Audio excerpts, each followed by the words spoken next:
Welcome back to James Hutchings Music, chronicling my attempts to write a computer program which will in turn generate good music without relying on data from music that other people have written. So in this episode, I'm going to start to talk about harmony. But before I do that, I'd like to make an announcement.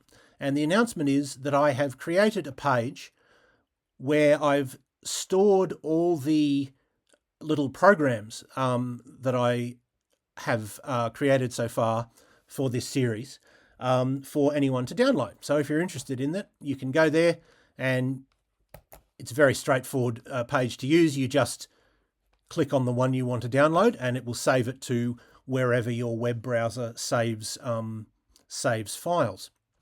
So I'll put a link in the description of this video, but I'll also tell you where to go. You go to gamebookgenerator.itch.io, that is GAMEBOOKGenerator.itch.io. You'll see a list of all my projects. I've had this page for a long while. That's why it's called Gamebook Generator. It just happened that the first project I did, that was a relevant name to it. The name has nothing to do with this current project. And then you'll see all these projects. Obviously, you can look at any of the others if you're interested, but the one you'll probably be most interested in is this one. Or, of course, you can go straight to gamebookgenerator.itch.io/music. And there you'll see all of the little programs that I have created so far, including one that I haven't got to yet, which is this top one. And you click on the one you want and you can download it. Now, I will note that the numbers are not consecutive.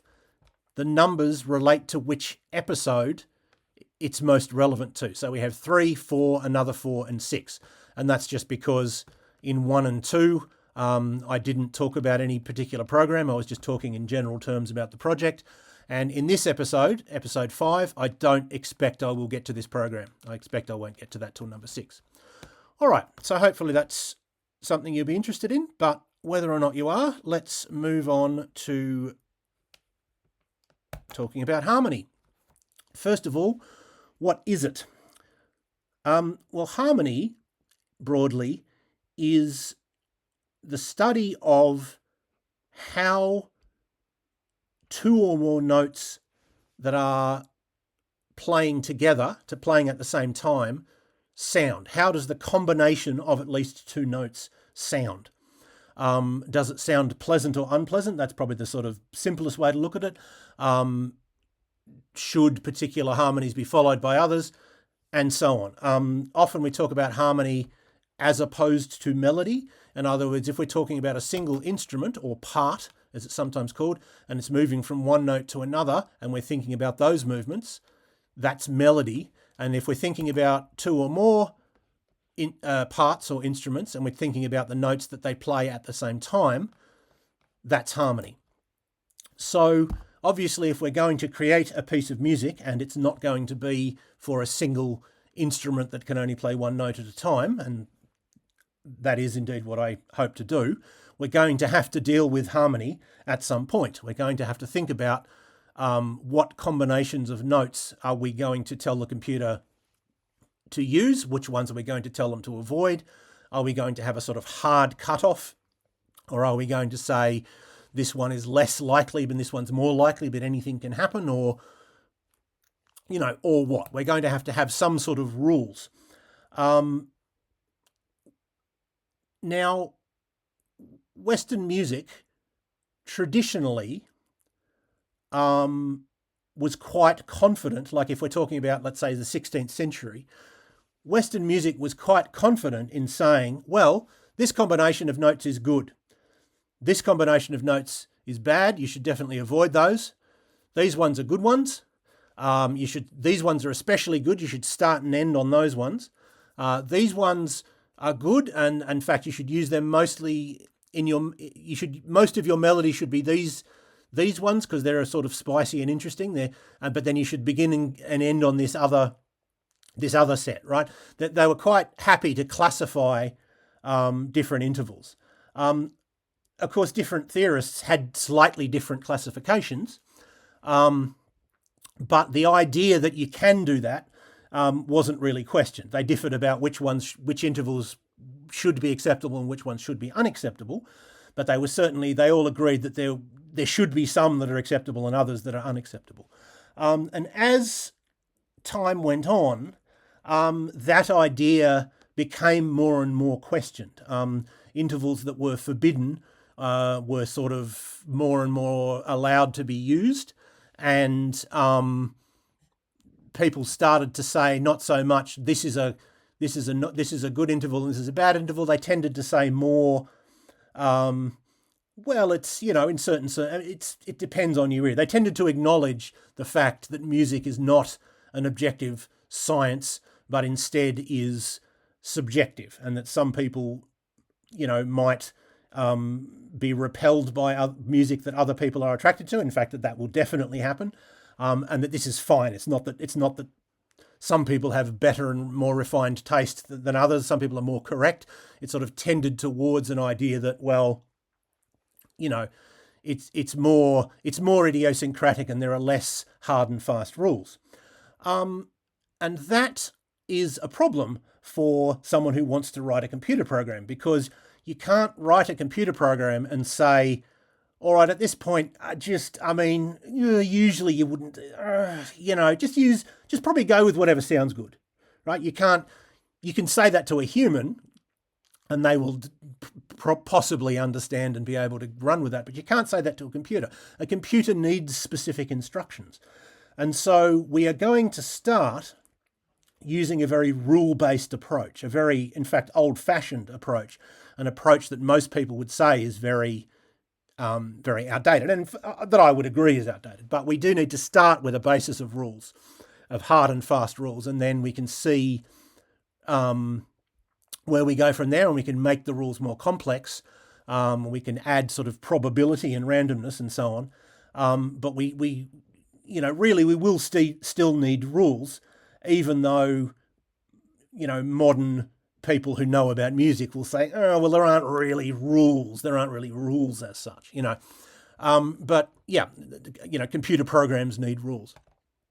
So I'm going to play an example, which is what the computer program that I wrote for this video. Although I don't actually think I'm going to get to the computer program because I've got a lot to talk about. But I did write a computer program, and it did generate an example of harmony. In other words, where in the previous episode we had just 4 notes, a sequence of 4 notes. Now we have 2 sequences of 4 notes that are playing together. We have 2 different instruments, although I've set it up to be the same instrument in this particular case, but it could be 2 different instruments, 2 different parts anyway. And of course we have notes playing at the same time, and it obeys certain rules of harmony, which I'll get to in the next episode. So let's play it first.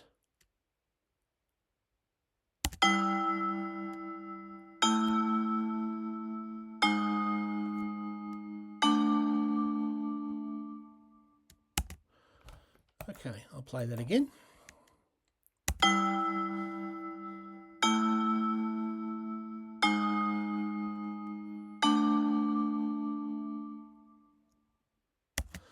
Okay, so when I played that to my girlfriend, she said it sounded like horror movie music, meaning I think that it sounded tense. It wasn't a happy little tune, I suppose, that you might hum. There was a certain amount of sort of, it gave an emotion of sort of tension or sadness or slight wrongness or something like that. But it did sound like music. It might sound like horror movie music, but it does sound like music.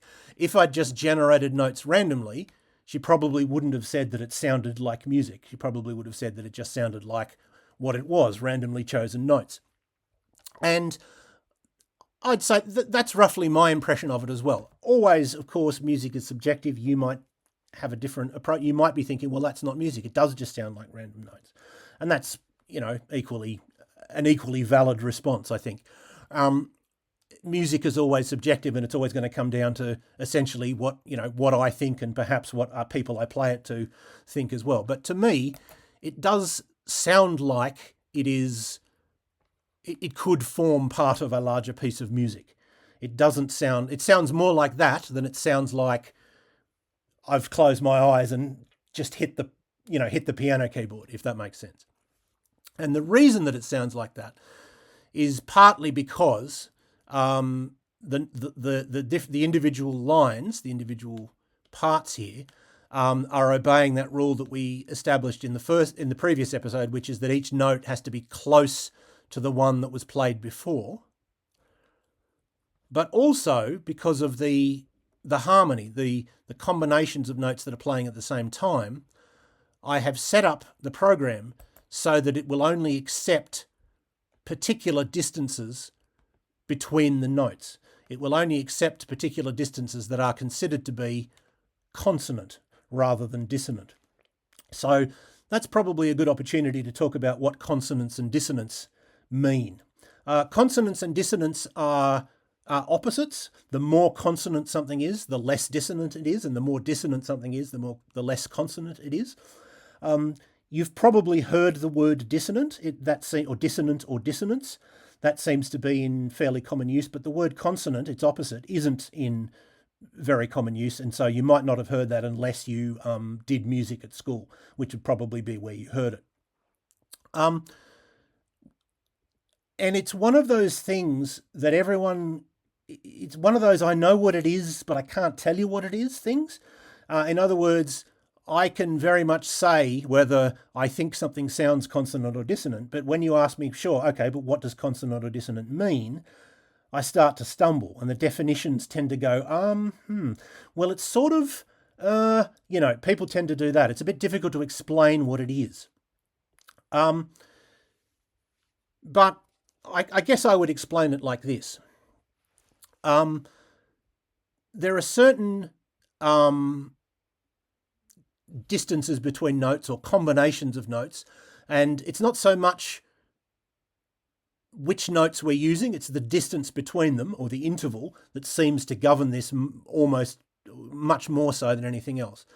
There are certain intervals that sound complete or harmonious or relaxed or stable or at rest or nice or pleasant or musical, if we're using musical to mean sort of, pleasant sort of music, I suppose.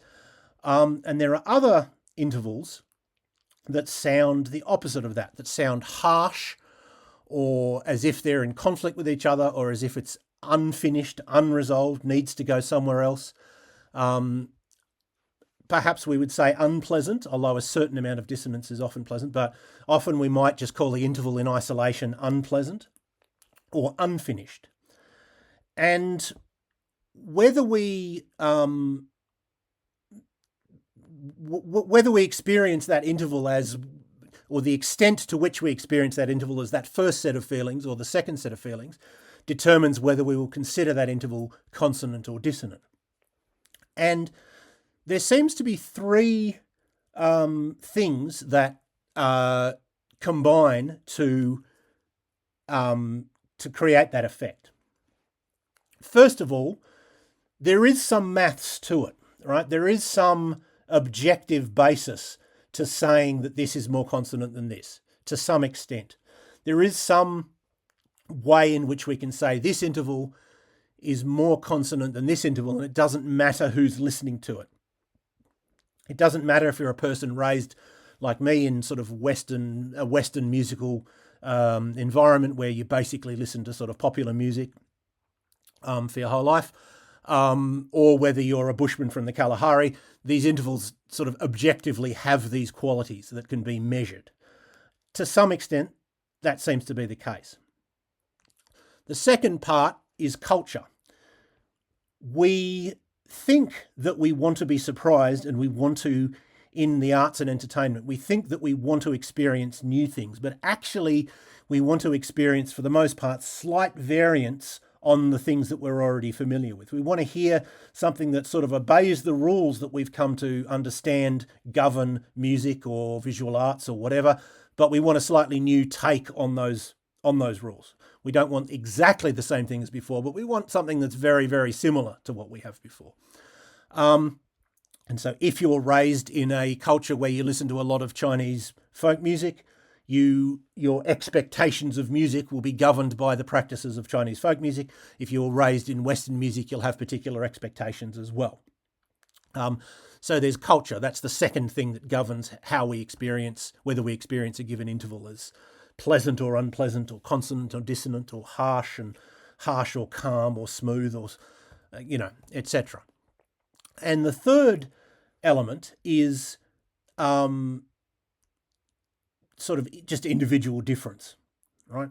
We can both be raised in the same musical culture. I mean, statistically, if you're listening to this, you probably were raised in basically the same musical culture as I was, but you might be raised in exactly the same culture. You might have grown up in Australia, and you might be my age, and you might have listened to the same radio stations as me, and you might even have been into the same bands that I was into. But we're still two different people, and we're still going to have slightly different responses to the same music. There's still individual idiosyncrasies. And so because of the fact that it isn't just objective differences in the notes themselves, we can never say, this music is objectively sort of as music should be, and this music is objectively not as music should be. If we could do that, that would be great, because we'd just work out the formula. We'd make the music that is the best possible music according to that formula, and then we'd never need to make music again. We just listen to that music for all eternity. And of course, that's not how music works. Sometimes that's how people want music to work. They want to say, well, there is an objectively best music, and it's the music that I like. And if I know that some people don't like it, but that's because their taste is wrong. But that doesn't seem to be true. There doesn't seem to be any way to objectively prove that, Mozart is better than Taylor Swift, or indeed vice versa. Even though there have been and will continue to be people who seem to, well, at least act as if they think that that's the case. And of course, that makes it very difficult, as I've said, that makes it very difficult for computers, because you can't tell a computer just do what you think sounds good. You have to give it specific instructions.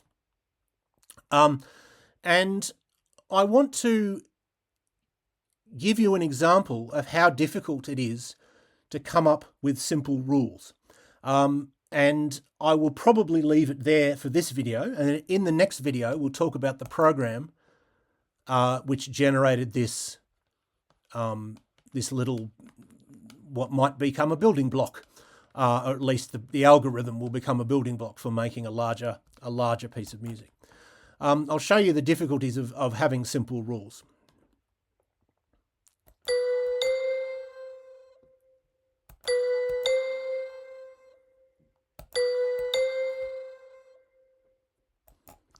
Okay, so what I've played for you there is a minor second.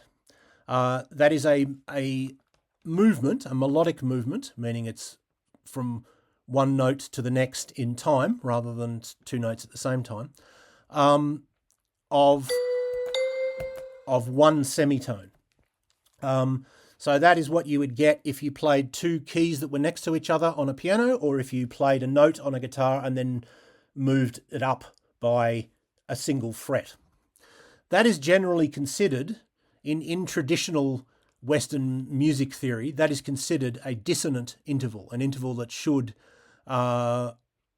be very limited, if not avoided altogether. And in fact, if you're familiar with the Jaws theme, you might recognize it.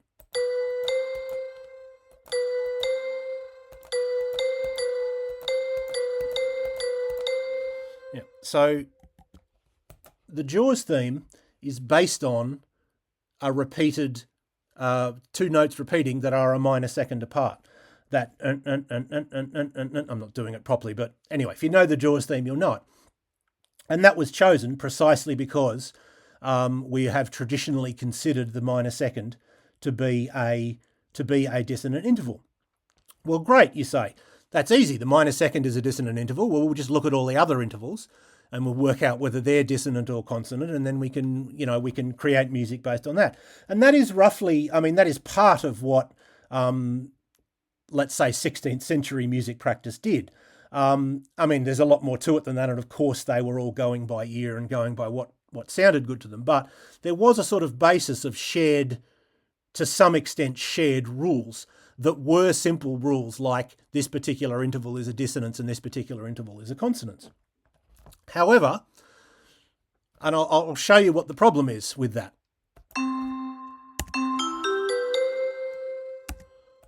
So I'll just play that again.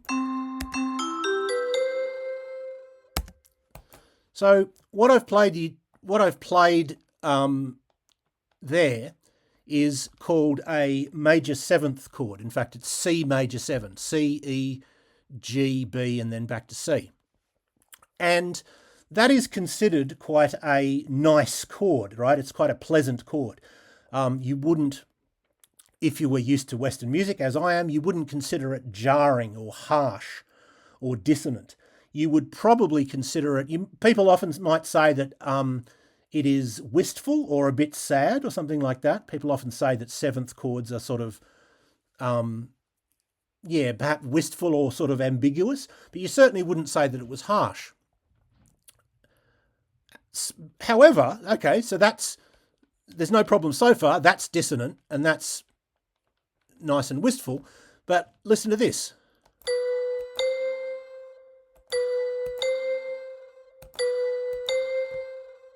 Now let's listen to this one again.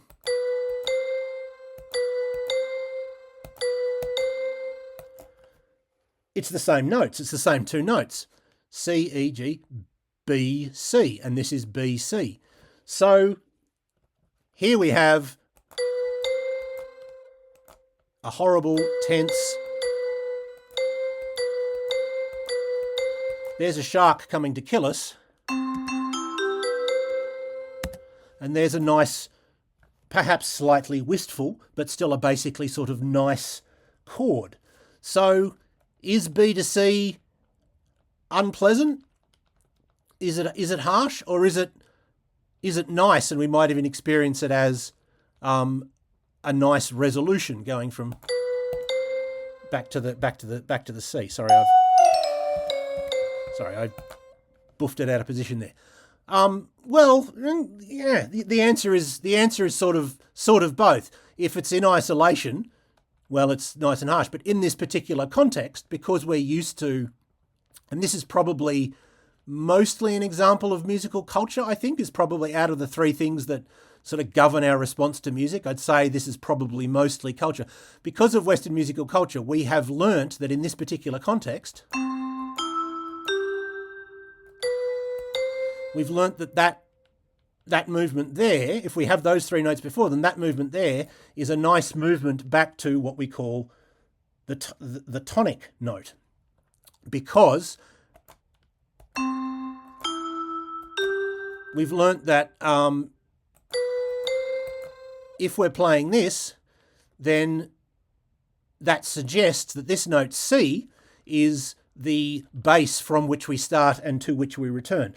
Without getting into this in too much detail, Western music has traditionally very much liked the idea that you start at a particular point, you move out, you start at a point of stability or rest, you move out to a place of perhaps more tension, and then you move back, and so that gives a pleasant feeling of resolution. And in this particular context, we want to resolve to this C, and so therefore going is a nice feeling of coming home. And yet here, in isolation, just repeating B and C, it becomes tense. So that illustrates how difficult it is to come up with hard and fast rules. And of course, that is very difficult for a computer program, which is a series of, to some extent, hard and fast rules. However, of course, I have made a program, and I'll show you in the next video how that program works. And I have made a program, and it is able to produce something that sounds like music. So even though we have these cultural differences perhaps, and we certainly have these individual differences, and even within a single context, even though we're probably both people who are familiar with Western music, we can play the same two notes and they have quite a different effect in different contexts. There are still things we can say because of that objective mathematical element of what makes for dissonance and consonance.